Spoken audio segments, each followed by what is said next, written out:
स्वामी विवेकानंद को तालियां इसलिए मिली कि बाकी सब लेडीज एंड जेंटलमैन कह रहे थे। जब मैंने रिसर्च किया, मेरी लुई बर्ग नाम की महिला ने 6 ग्रंथ लिखे स्वामी विवेकानंद की विदेश यात्राओं के, Swami Vivekananda in the west new discoveries इस नाम से। वो मेरी लुई बर्ग ने शिकागो की उस धर्म सभा में उपस्थित जो श्रोतागण थे उसके प्रत्येक के साथ संपर्क किया, जो जीवित थे, जो जीवित नहीं थे उनके वंशजों के साथ, उनकी डायरिया खंगाली, उसके पूरे मिनट्स पढ़े। और उसके बाद में वो कहती है स्वामी विवेकानंद पहले व्यक्ति नहीं थे, चौथे व्यक्ति थे। उनसे पहले 3 लोगों ने ब्रदर्स एंड सिस्टर्स नाम का संबोधन किया था। श्रीलंका से एक बौद्ध साधु गए थे, धम्मपाल अंगीकारा, उन्होंने किया था। एक बौद्ध भिक्षु जापान से आए थे, उन्होंने भी यही बंधु और भगिनी वाला संबोधन किया था। और तीसरे प्रताप चंद्र मुजुमदार थे, जो भारत से ही गए थे, थियोसॉफिकल सोसाइटी के प्रतिनिधि थे, उन्होंने भी किया था। स्वामी विवेकानंद चौथे थे। उस सभागृह ने पहले 3 बार वो संबोधन सुना था, उसके बावजूद नाविन्य के कारण तालियां नहीं बजी थी 2.5 मिनट तक।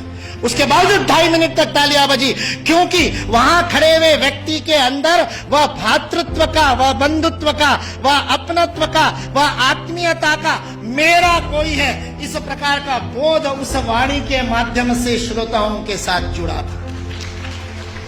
सुभाष चंद्र बोस बहुत जबरदस्त वक्ता थे, मुर्दे को जगा दिया उन्होंने। अपनी पूरी आजादी सेना युद्धबंदियों में से तैयार की थी। हारे हुए युद्धबंदियों के कैदियों के बीच में ऐसे प्राण फूंकते कि आजाद हिंद सेना की स्थापना हो जाए। वो सुभाष चंद्र बोस कहते हैं, आज स्वामी विवेकानंद जीवित होते तो उनके पैरों में मैं बैठा होता। उस सुभाष चंद्र बोस को किसी ने पूछा कि स्वामी विवेकानंद के शब्दों का असर क्यों हुआ, तो उन्होंने अपनी वो कवित्वमय वक्तृता में कहा था, जो बात होठों से बोली जाती है होठों तक पहुंचती है, जो बात गले से बोली जाती है मेरे जैसे चिल्ला चिल्ला के वो गले तक पहुंचती है, कभी कभी गले उतर भी जाती है, लेकिन हृदय तक वही बात पहुंचती है जो हृदय से कही जाती है। और स्वामी विवेकानंद के शब्द हृदय से कहते हैं।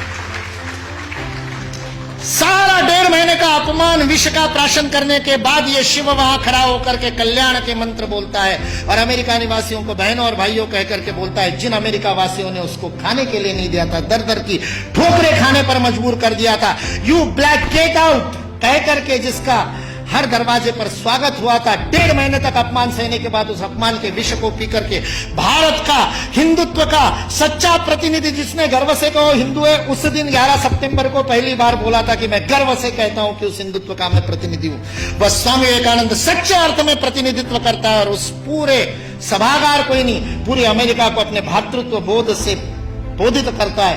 ये भारतीय संस्कृति की वैश्विक अवदान है, वसुधैव कुटुंबकम का भाव है। हमारे यहां किसी भी सामूहिक गतिविधि का सर्वोच्च आदर्श परिवार है।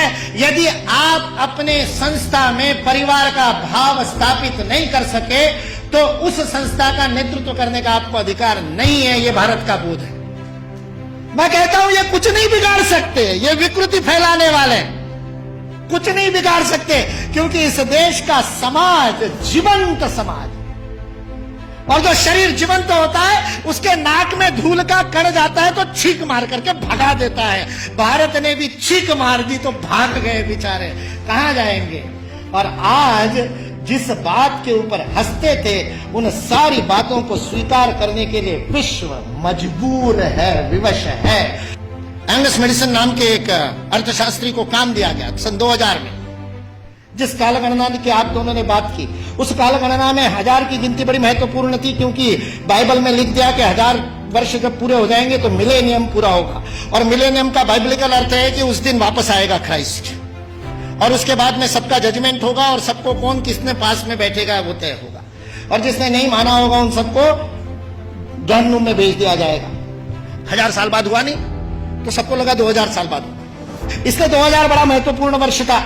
बहुत सारे सम्मेलन हुए सारी दुनिया में, और उन सम्मेलनों के बीच में दुनिया के सर्वाधिक विकसित देशों का जो संगठन है OECD, organisation for economic cooperation and development, जिसके लिए विश्व के सर्वाधिक GDP वाले पहले 7 थे, अब 15 हो गए, 16 हो गए देशों का वह संगठन था। उस OECD ने सन 2000 में एंगस मेडिसन नाम के अर्थशास्त्री को यह काम दिया कि वो विश्व का आर्थिक इतिहास लिखे। और चूंकि उनकी गणना, उनकी हिस्ट्री 0 ईस्वी से शुरू होती है, तो एंगस मैडिसन को भी काम दिया 0 ईस्वी से 2000 ईस्वी तक 2000 वर्ष का आर्थिक इतिहास लिख दीजिए। उस पुस्तक का नाम है economic history of the world millennial perspective by Angus Maddison. OECD.org इस वेबसाइट से आप डाउनलोड कर सकते हैं। 2000 वर्ष का आर्थिक इतिहास लिखा है एंगस मैडिसन ने। और वह एंगस मैडिसन कहता है कि पहले 1500 वर्ष 0 ईस्वी से लेकर के 1490 तक 99 तक सारे विश्व के जीडीपी में लगभग 2/3 66% योगदान देने वाला देश कोई था तो वो भारत देश था।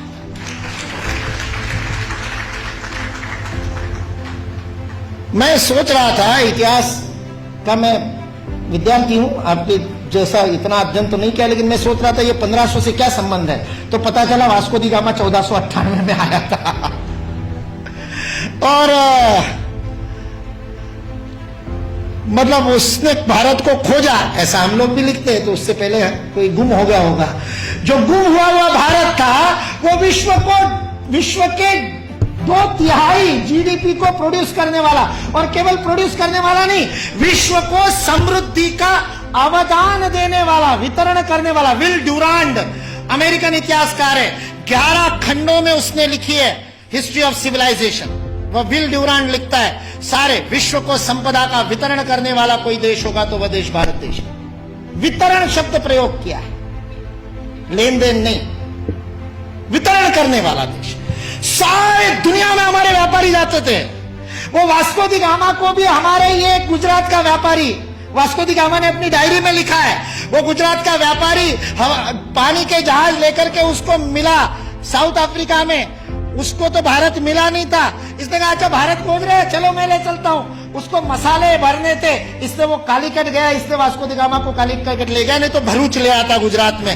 फिर हमारे इतिहास वाले लिखते कि वास्को दी गामा भारत को खोजता खोजता भरूच पहुंच गया। वास्को दी गामा को भारत के व्यापारी कान्हा भाई ने खोजा, मिल गया, और उसको कहते को भारत खोज रहे, चल भाई मैं दिखाता हूं, चल मेरे साथ, और साथ में ले। ये वास्को दी गामा ने अपनी डायरी में लिखा है, वो बेईमान नहीं है, उसको छिपा करके इतिहास की किताबें लिखने वाले बेईमान। वास्को दी गामा की डायरी का उद्धरण दिए बिना हमारे को गलत इतिहास पढ़ाने वाले बेईमान है। वास्को दी गामा ने तो ईमानदारी से लिखा है। उसने ये भी लिखा है कि उस कान्हा भाई के जहाज मेरे जहाजों से कई गुना अधिक प्रगत थे। 40 खेने वाले लगाने के बाद भी मेरे जहाज को उतनी गति नहीं थी, जो उससे 3 गुना बड़े 3 मंजिल वाला जिसके ऊपर डेक था, ऐसे जहाज को केवल 16 नाविक खेते थे। ऐसा कान्हा भाई का जहाज था। भारत की विज्ञान और तकनीकी की स्थिति अंग्रेज इस देश में आए तब सारे विश्व से अधिक उन्नत थी। ये अंग्रेजों में से कुछ ईमानदार इतिहासकारों ने लिख करके रखा। इसलिए जो इस गलतफहमी में है कि अंग्रेज इस देश में नहीं आते तो भारत में तो कोई विज्ञान ही नहीं होता, वो इस बात को समझ ले कि अंग्रेज इस देश में नहीं आते तो केवल भारत का ही नहीं, विश्व का विज्ञान आज है उससे अधिक प्रगत होता।